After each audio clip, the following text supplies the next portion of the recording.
중세의 가톨릭 교회는 일반 성도들에게 성경을 갖다가 읽지 못하도록 했습니다. 당시 유럽의 신분 제도는 성직자가 있고요. 그리고 귀족, 그리고 마지막에 평민, 세 부류로 이루어졌어요. 성직자는 교황, 추기경, 주교, 그리고 일반 신부들이 있고요. 귀족에는 영주, 기사, 이런 사람들이 있었죠. 평민은 농노나 장인, 이러한 사람들이 평민에 속한 사람들이었어요. 교황이 황제를 임명하는 그러한 시대였기에 성직자의 위세는 정말 대단했습니다. 성직자가 최고의 신분인 시대를 갖다가 끌고 갈 수 있었던 것은 바로 무엇 때문이었냐면 라틴어 때문이었어요. 라틴어. 모든 유럽의 가톨릭 교회는 라틴어로다가 미사를 집전했고 라틴어 성경만을 가지고 있었습니다. 성경은 오직 누구만이 읽을 수 있다고요? 성직자들만 읽을 수 있었어요. 그러니까 성직자들의 전유물이에요. 성경 해석도 누구만이 할 수 있냐면 성직자들만이 하는 거예요. 그러니까 성경 해석도 자신들이 원하는 대로 막 해석을 하는 거예요. 혹시라도 다른 사람이 성경을 읽거나 아니면 영어나 독일어 이런 걸 사용해서 성경을 갖다가 번역했다 하면은 그 사람은 잡혀가서 화형을 당하는 마녀 사냥을 당하는 그러한 시대였습니다. 그러니까 다른 성경을 읽는다든지 보면은 이단이에요. 그 사람은 이단이 되는 거예요. 성경의 권위와 동등하게 교황의 권위를 갖다가 하나님과 같이 동등한 권위에 놓았어요. 황제를 임명할 수 있었고요. 전쟁을 갖다가 막 일으켜도 되는 교황이 전쟁을 일으켜. 십자군 전쟁이 누구 때문에 일어났냐면 교황이 명령을 내린 거예요. 교황. 당시 유럽에는 패스트가 일어나가지고 또 그리고 대기근이 막 일어나가지고요. 절반 이상이 유럽의 절반 이상이 막 죽어 넘어졌어요. 유럽 인구의 절반이 사라졌어요. 곳곳에서 폭등과 살인이 일어나고 전쟁도 빈번히 일어났어요. 이런 상황임에도 불구하고 가톨릭 교회는 교황이 3명이나 막 나올 3명이 한 번에 3명이 생겼어요. 이럴 정도로 교회가 엉망이 돼버렸어요. 급기야는 죽은 사람에게 면죄부를 파는 일까지 일어나게 되었어요. 이 일로 1517년 독일의 마틴 루터라고 하는 그 성직자가 있었는데 그가 종교개혁을 갖다가 단행했습니다. 그는 성경을 갖다가 과감하게 독일어로다가 번역을 했어요. 그리고 그것을 갖다가 찍어가지고 독일 사람들에게 다 읽도록 그렇게 퍼뜨렸어요. 그러자 영국에서도 또 프랑스에서도 성경을 갖다가 영어로 번역하고 또 프랑스어로 번역하고 자국어로다가 막 번역해가지고 성경을 막 인쇄를 해서 유럽 전역으로 막 퍼뜨렸어요. 당시에 구텐베르그라고 하는 인쇄술이 발전하면서요. 막 그 엄청난 성경이 유럽으로 그냥 다 퍼져나가기 시작한 거예요. 성도들은 이제 성경을 읽을 수 있는 시대가 됐어요. 성경을 읽으면서 처음으로 읽는 성경 아니에요. 예? 성경을 읽으면서 얼마나 감동을 받았어요. 믿음 생활뿐만 아니라 사회 곳곳에서 변화의 물결이 막 일어났어요. 세상이 변하기 시작했어요. 그로 인하여서 중세의 봉건사회가 무너지는 그런 일들이 일어났어요. 이렇게 자국어 성경 번역은 정말 놀라운 사건으로 그 시대에 이렇게 자리매김했던 것입니다. 조선에서는 세종대왕이 1443년 한글을 창제했어요. 훈민정음이라고 이렇게 우리는 부르죠.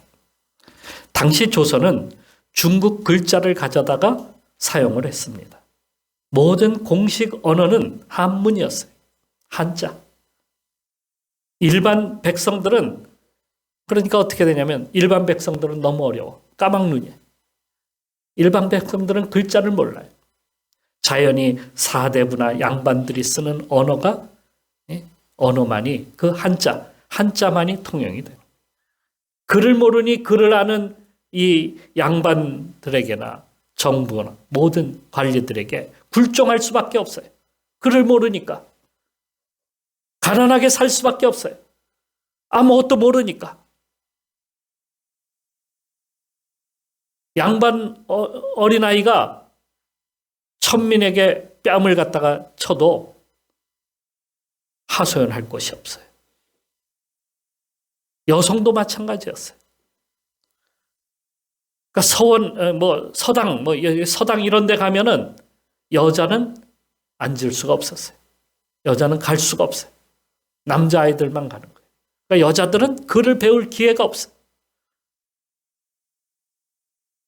그래서 세종대왕은 글을 모르는 이 백성들을 깨우치고 모든 백성이 서로 통용할 수 있게 하기 위하여 한글을 갖다가 창제했던 겁니다. 그럼에도 조선의 사대부들은 용납할 수가 없는 일이었어요. 그들은 중국을 섬기는 나라가 어찌 다른 글을 갖다가 우리가 쓸 수 있단 말인가? 그거는 오랑캐들이나 하는 말이고 오랑캐들이나 쓰는 그런 언어다.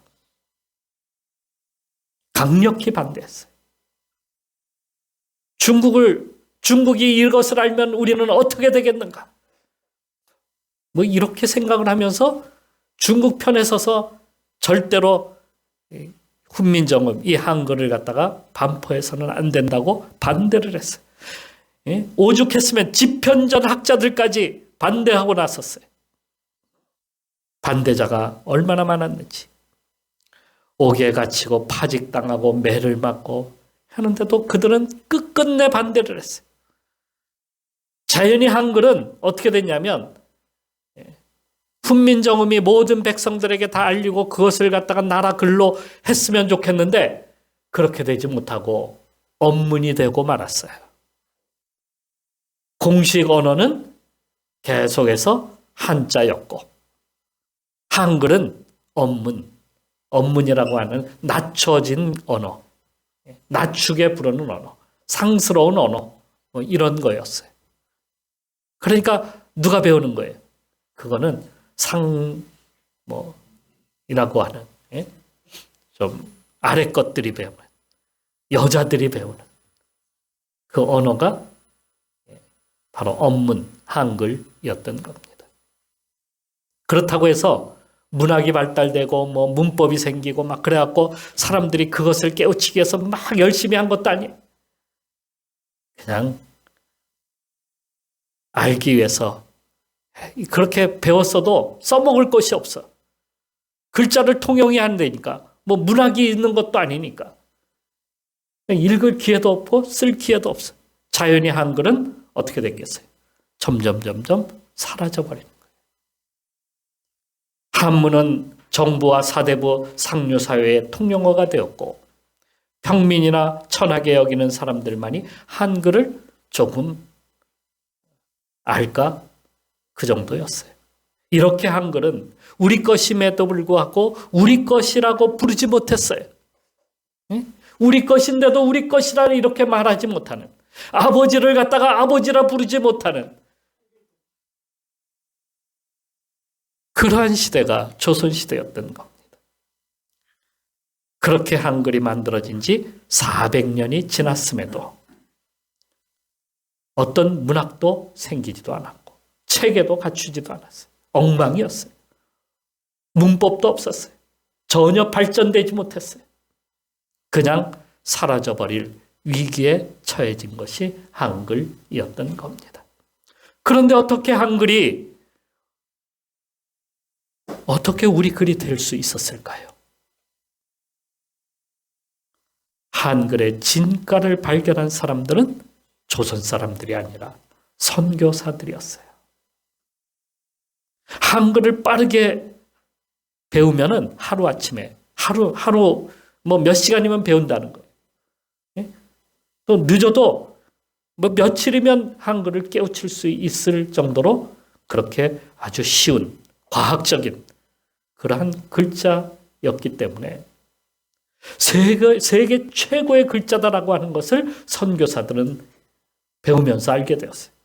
그래서 헐버트 선교사라고 하는 분은 미국 뉴욕 트레분지에 기고하는 글에 어떻게 쓰고 있냐면 한글과 견줄 만한 글자는 세상 어디에도 없다.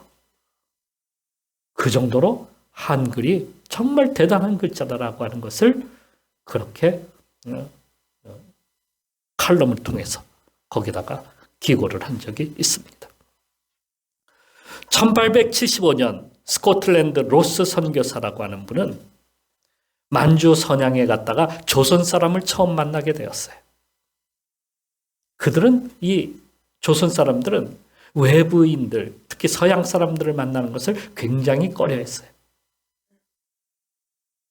하지만 이 로스 선교사는 이들에게 복음을 전해야 되겠다 하는 그러한 마음이 그에게 들려서 그래서 그들을 만나고 한글을 갖다가 그들로부터 배우기 시작을 했어요. 배우고 나니까 너무 쉬워. 그 다음부터 어떻게 했냐면 한글 성경을 번역해야 되겠다. 한글로 된 성경을 만들어야 되겠다 하는 그러한 마음이 들고 그는 사람들, 그 당시에 조선 사람 이응찬, 서상윤 등을 갖다가 만나서 이들이 기독교인이 되면서 함께 성경 번역에 들어가기 시작했어요. 이것이 우리나라 최초의 성경이 번역이 된 겁니다. 여기에서 누가복음과 요한복음이 만들어졌어요. 이것을 이 이응찬, 서상윤 이러한 사람들이 가지고 어디로 왔겠어요? 조선에 가지고 들어와서 그것을 갖다가 막 뿌려댔어요. 그 당시에는 어떤 외국 물자도 들어가지 못하게 철저히 막았는데 이것을 갖다가 보찜에 몰래 숨겨가지고 들어와서 사람들에게 이 성경을 나누어 줬어요. 근데 이 성경을 사람들이 딱 접하고 나는데 놀라운 것이었어요. 여러분 생각해 보세요. 어떤 글자도 지금까지 책도 없었는데 자기들은 그냥 글자만 아는 정도였는데 성경이라고 하는 것이 딱 들어오고 난 다음부터 조선 사람들은 이게 외국 종교임에도 불구하고 마치 우리나라 글처럼 이 성경을 그대로 받아들인 거예요. 너무도 놀라운 말씀들이 거기에 적혀져 있었던 거예요. 감동을 받아서 사람들이 변화가 되기 시작을 했어요. 그래서 이들이 처음에 황해도 솔레에 와서 그 성경을 뿌려가지고 거기에서 사람들이 모여서 그 사람들이 교회를 갖다가 시작을 한 거예요. 아무도 없이, 목사도 없이, 선교사도 없이 교회가 생겨났어요. 이게 우리나라 최초의 솔레교회라고 하는 그러한 교회가 처음으로 이렇게 생겨난 겁니다. 얼마나 놀라운 일입니까? 나중에 그 서상윤의 동생 서경조라고 하는 분은 조선 최초의 목사가 되었어요. 1882년 선교사가 들어오기 한참 전이죠. 1882년 조선의 수신자의 일행으로 일본에 갔던 이수정이라고 하는 관리는 쯔다센이라고 하는 아오야마 각고인 대학교 도시사 대학교를 갖다가 설립한 일본 기독교인을 만나서 일본의 근대 농법을 갖다가 그에게 전수받으려고 그에게 갔다가 감명을 받았어요. 그래서 그가 기독교인이 되었어요. 이수정이라는 분이 기독교인이 되고 그는 기독교인이 된 이후에 자기가 할 수 있는 일이 무엇인가 하다가 성경을 갖다가 번역하기로 했어요. 그것이 바로 최초의 마가복음 번역본이에요. 한글로 된 성경 마가복음. 이 성경을 언더우드가 1887년인가요? 언더우드가 조선에 선교사로 들어올 때에 이 성경을 가지고 들어왔어요.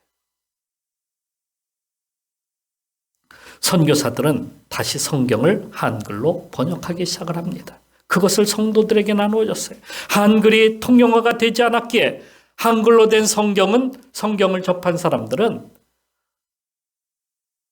참 자신들이 믿어야 될 무엇을 믿어야 될지 금방 이들이 한글로 된 아직까지 어떤 글자도 지금 책도 나온 적이 없잖아요. 그런데 성경이 처음으로 그들에게 막 읽혀지기 시작하니까 놀라운 일들이 일어난 거예요. 진리의 말씀이에요. 그게 처음으로 접한 게 진리의 말씀을 접한 거예요. 그래서 복음이 막 장안으로 퍼져나가기 시작한 겁니다. 온 나라에 퍼져나가기 시작한 거예요. 이렇게 선교사들은 성경을 영어가 아닌 한글로 번역하여서 가르치고 세례를 베풀 때도 한글을 모르면 세례를 주지 않았어요. 학교를 세우고 신교육을 갖다가 시작하는데 무엇으로 교육했겠어요? 한자일까요? 영어일까요? 한글을 가지고 그들을 가르쳤어요. 교회에서 예배 드릴 때 한자로 예배 드렸을까요? 한글로 예배 드렸습니다. 우리나라 말 그대로 우리가 사용을 한 거예요. 얼마나 놀라운 일입니까? 일본이 한글을 없애고자 했고 창씨의 명도 하고 막 그랬잖아요. 그래도 교회에서는 끝까지 한글을 썼어요. 한글 성경을 읽었어요. 드디어 고종이 1894년 한글을 갖다가 주류 문자로 사용하기로 공포하게 됩니다. 그때가 1894년. 그리고 1896년 선교사 헐버트와 기독교인들이 주축이 돼서 독립신문을 갖다가 처음으로 발행하게 되는데 그 독립신문은 한글을 갖다가 한글로 된 신문이었어요. 한글. 이게 최초의 한글 신문, 독립신문이 된 겁니다. 그래서 한글을 갖다가 반포하고 한글을 갖다가 사람들에게 가르치는, 계몽하는 그러한 일들을 시작을 했던 겁니다.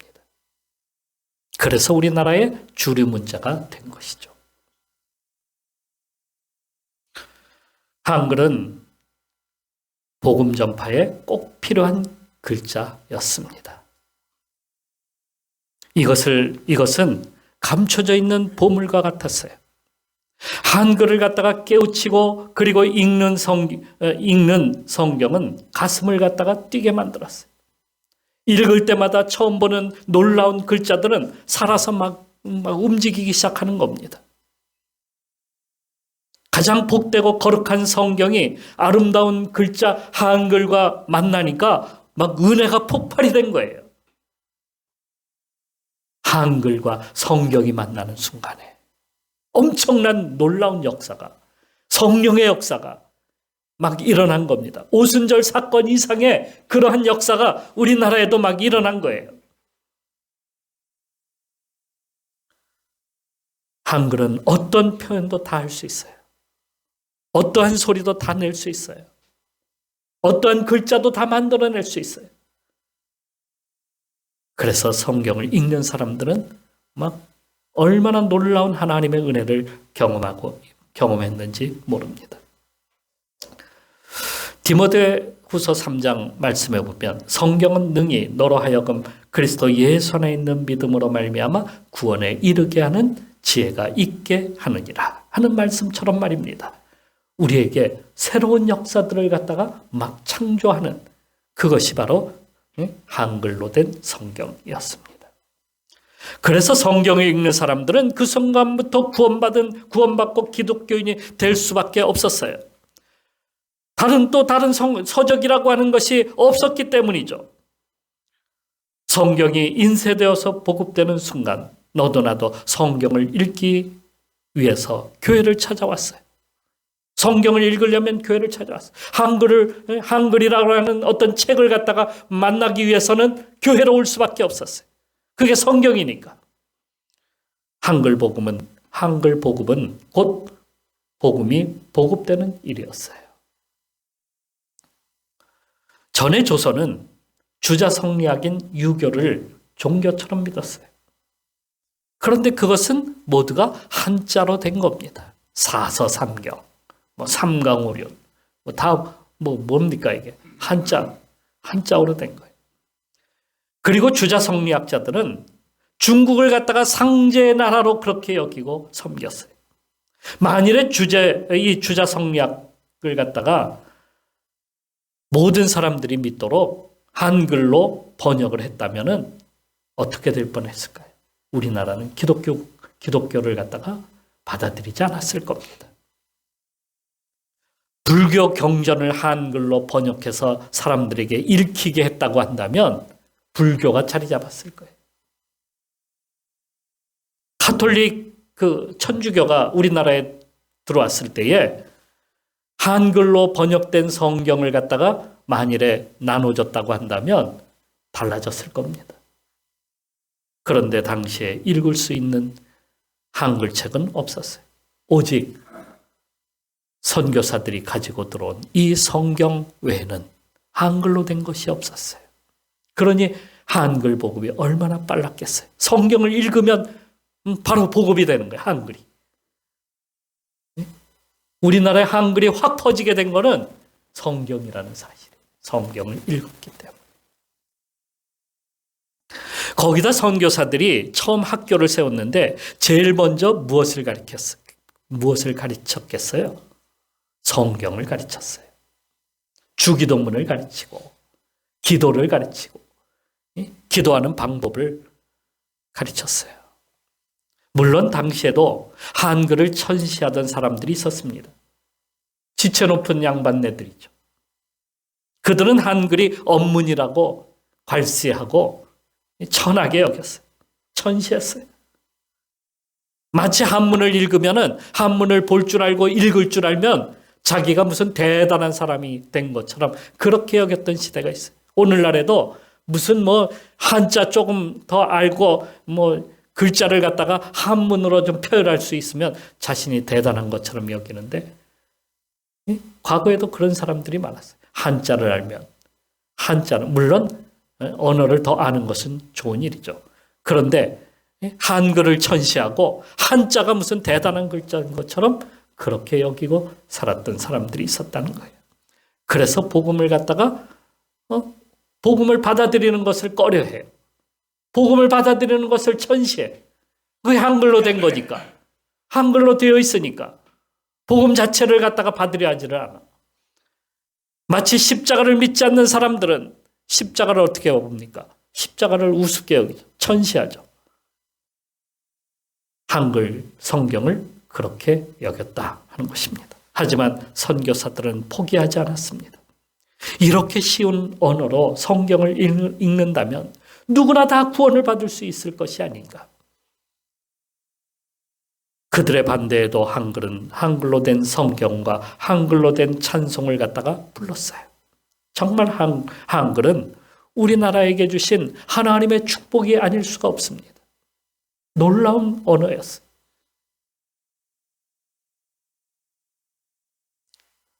그리고 한글 성경을 읽음으로 세상이 바뀌었다는 사실입니다. 먼저는 여성들이었어요. 여성들은 노비와 매 한 가지였습니다. 모든 일은 다 누가 했냐면 다 여성들이 해야 했어요. 남자들은, 양반들은 특히 손 하나 까딱하지 않아. 일하는 것을 천시했으니까 손 하나 까딱하지 않아. 그럼 누가 다 했느냐? 여자들이다. 여성들이. 부엌일로부터 시작해서 밭일, 할 것 없이 모든 일을 갖다가 여성들이 다 하는 거예요. 남성들은 돈만 생기면 자기 아내를 보니까 거칠고 일만 하는 자기 부인보다 분칠하고 머리를 잘 가꾸고 또 옷도 잘 입고 있는 기생들에게 마음이 더 갔어요. 그래서 당시에 돈만 있으면 쥐색 잡기에 여념이 없었습니다. 기생에게 돈을 가져다 주었고 또 첩을 두는 일이 일상이었어요. 그런데 여성이 교회에 나오면서 달라지기 시작합니다. 예배를 드리고, 예배를 드리는 것도 이제는 같이 교회 내에서 같이 예배를 드리는 거예요. 남자와 여자가 같이 예배를 드리는 거예요. 또 교회에 오니까 교회에서 성도님, 자매님, 집사님 이렇게 불러주니까 자신을 갖다가 높여주기 시작하는 거예요. 얼마나 여성들의 지위가 높아졌는지 몰라요. 또 투표도 할 수 있었어요. 교회가 제일 먼저 민주화가 되었다는 사실을 여러분 아셔야 됩니다. 또 사람들이 성경을 읽고 죄를 회개하고 새 사람이 되는 운동이 일어나기 시작합니다.